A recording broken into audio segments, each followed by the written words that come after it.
நம்ம தமிழ்நாட்டில் தபால் துறையிலேருந்து வந்திருக்கக்கூடிய இப்போ புது நோட்டிஃபிகேஷனை பற்றி தான் நம்ம இப்போ பார்க்க போகிறோம்.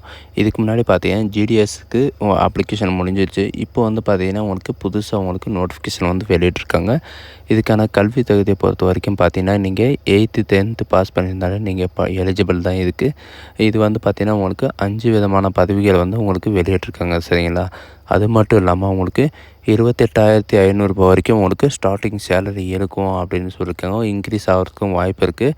அது மட்டும் இல்லாமல் அப்ளை பண்ணுறதுக்கு வந்து பார்த்திங்கன்னா லாஸ்ட் டேட் வந்து 30/8/2024, அதாவது இந்த மாதம் 30ஆம் தேதி வரைக்கும் நீங்கள் அப்ளை பண்ணிக்கலாம் அப்படின்றத இவங்க தெளிவாக சொல்லியிருக்காங்க.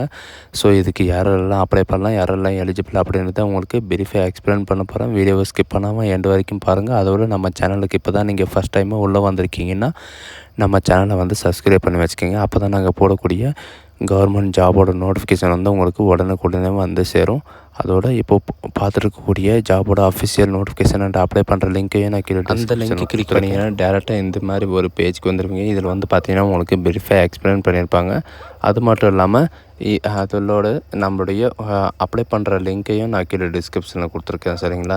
இது வந்து பார்த்திங்கன்னா நீங்கள் ஆஃப்லைன் மோடில் தான் நீங்கள் அப்ளை பண்ணி ஆகணும். இது ஆன்லைன் மோடில் அப்ளை பண்ண முடியாது. அதனால் உங்களுக்கு அப்ளிகேஷன் ஃபார்மும் நான் கீழே கொடுத்துருக்கேன். அந்த அப்ளிகேஷன் ஃபார்ம் வந்து பார்த்திங்கன்னா நோட்டிஃபிகேஷன் கூடவே அட்டாச் ஆகிருக்கும். அந்த நோட்டிஃபிகேஷனில் லாஸ்ட் பேஜில் வந்து பார்த்திங்கன்னா உங்களுக்கு கிடைக்கும், சரிங்களா?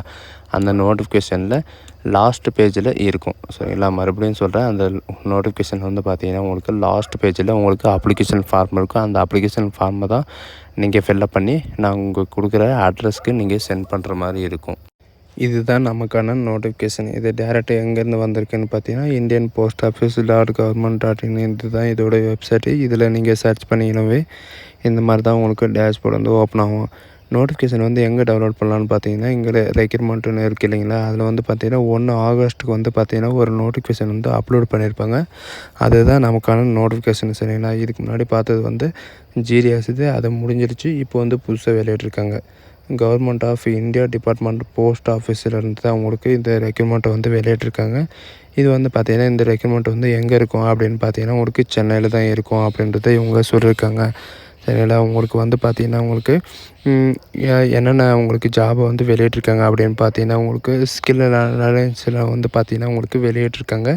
என்னென்னு பார்த்தீங்கன்னா உங்களுக்கு எம்வி மெஷினிஸ்ட் ஸ்கில்டு, இதில் வந்து பார்த்திங்கன்னா 4 வேக்கன்சி இருக்குது. எம்இ எலக்ட்ரானிக் ஸ்கில்டு, இதில் வந்து 1 வேக்கன்சி இருக்குது. ட்ரைபிஸ் மேனில் வந்து பார்த்திங்கன்னா உங்களுக்கு 1 வேக்கன்சி இருக்குது. பிளாங்கிஸ்டிங்கில் வந்து பார்த்திங்கன்னா உங்களுக்கு 3 வேக்கன்சி இருக்குது. ஆப்ரேட்டர்ஸில் வந்து பார்த்திங்கன்னா 1 வேக்கன்சி இருக்குது. டோட்டலாக வந்து 10 வேக்கன்சி இருக்குது. அது மட்டும் இல்லாமல் உங்களுக்கு caste wise UR, OBC, SC, EWS எந்தெந்த கேஸ்ட்டில் வந்து என்னென்ன வேக்கன்சி இருக்குது அப்படின்றத இவங்க தெளிவாக கொடுத்துருக்காங்க. நம்ம வந்து கன்ஃபியூஸ் ஆக வேண்டியதே தேவையில்லை, சரிங்களா?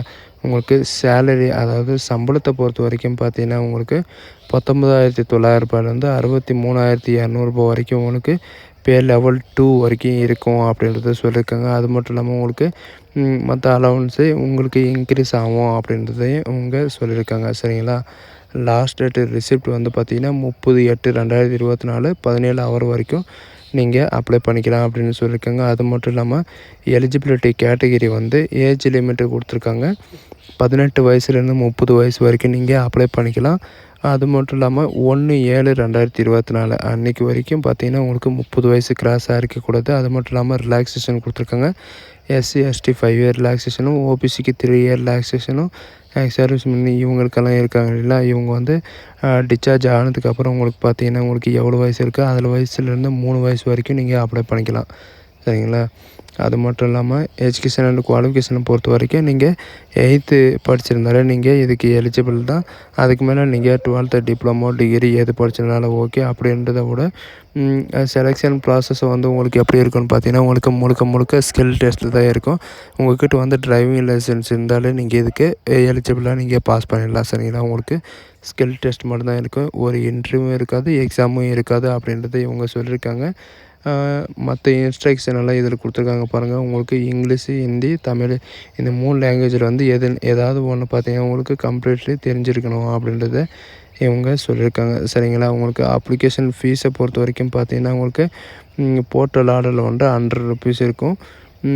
யூசிஆர் இவங்களுக்கெல்லாம் வந்து பார்த்தீங்கன்னா உங்களுக்கு எவ்வளோ இருக்கும் அப்படின்றத இவங்க தெளிவாக கொடுத்துருக்காங்க. எலிஜிபிள் கேட்டகரிக்கு வந்து அப்புறம் பார்த்தீங்கன்னா உங்களுக்கு ரூ. 400 நீங்கள் பே பண்ணுற மாதிரி இருக்கும். நீங்கள் போஸ்ட் ஆஃபீஸில் போஸ்ட் பண்ணும்போது உங்களுக்கு என்னென்ன சர்டிஃபிகேட் வைக்கணும் அப்படின்னு பார்த்தீங்கன்னா, ஏஜ் ப்ரூஃப் சர்டிஃபிகேட் வைக்கணும், எஜுகேஷன் அண்ட் குவாலிஃபிகேஷன் சர்டிஃபிகேட் வைக்கணும், டெக்னிக்கல் குவாலிஃபிகேஷன் சர்டிஃபிகேட்டும் வைக்கணும். அதுக்கப்புறம் டிரைவிங் லைசன்ஸோட ஃபோட்டோ காப்பி வைக்கணும் அப்படின்னு சொல்லியிருக்காங்க. 1 இயர் எக்ஸ்பீரியன்ஸு, அதாவது நீங்கள் எந்த ட்ரேடுக்கு அப்ளை பண்ணுறீங்களோ அந்த ட்ரேடில் வந்து எக்ஸ்பீரியன்ஸ் சர்டிஃபிகேட்டும் நீங்கள் வைக்கணும் அப்படின்றத சொல்லியிருக்காங்க. இவங்க கொடுத்துருக்கிற இந்த போஸ்ட் ஆஃபீஸு நம்பர், அதாவது அட்ரஸ் கொடுத்துருக்காங்க பாருங்கள், ஹைலைட் பண்ணி பிளாக் கலரில் கொடுத்துருக்காங்க.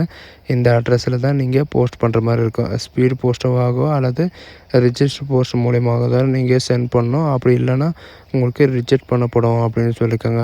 இவங்க சொல்லியிருக்கிற மாதிரி 30/8/2024 17 ஹவருக்குள்ளே அதில் போய் சேர்ந்தாகணும். அப்படி இல்லைன்னா உங்களுக்கு ரிஜெக்ட் செய்யப்படும். அதுவும் இல்லாமல் இவங்க கேட்டிருக்கிற பொறுப்பில் நீங்கள் ஏதாவது அது கூட அட்டாச் பண்ணாமல் நீங்கள் அனுப்பியிருந்தாலும் அதுவும் உங்களுக்கு ரிஜெக்ட் பண்ணப்படும் அப்படின்றத சொல்லியிருக்கேன். இவங்க கேட்டிருக்கிற, அதாவது நம்மளுக்கு கொடுத்துருக்கிற அப்ளிகேஷன் இதுதான். நான் உங்களுக்கு முதலே சொல்லியிருக்கேன். இதில் எந்த போஸ்ட்டுக்கு நீங்கள் அப்ளை பண்ணுறீங்களோ அந்த போஸ்ட்டுக்கு வந்து நீங்கள் டேரெக்டாக இதுக்கு அப்ளை பண்ணிக்கலாம். இங்கே வந்து பார்த்திங்கன்னா உங்களுக்கு பாஸ்போர்ட் சைஸ் ஃபோட்டோ கேட்டிருக்காங்க. என்ன அப்ளிகண்ட்டோட நேமு, நீங்கள் என்ன ஓபிசியா, எஸ்சியா, எஸ்டியா, ஓபிசியா அந்த மாதிரி கேட்டிருக்காங்க.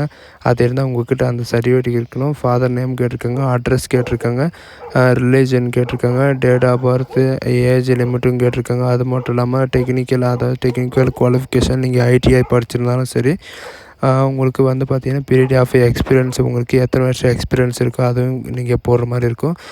நான் சொன்ன மாதிரி உங்களுக்கு டிரைவிங் லைசன்ஸு, எல்எம்பி, ஹெச்எம்பி, அதாவது லைட் மோட்டர் வெஹிக்கிளும் ஹெவி மோட்டர் வெஹிக்கிளோட இது இருக்குது. உங்கள் சிக்னேச்சர் கேட்டிருக்காங்க. அந்த சிக்னேச்சரும் போட்டு அனுப்பிடுங்க, சரிங்களா?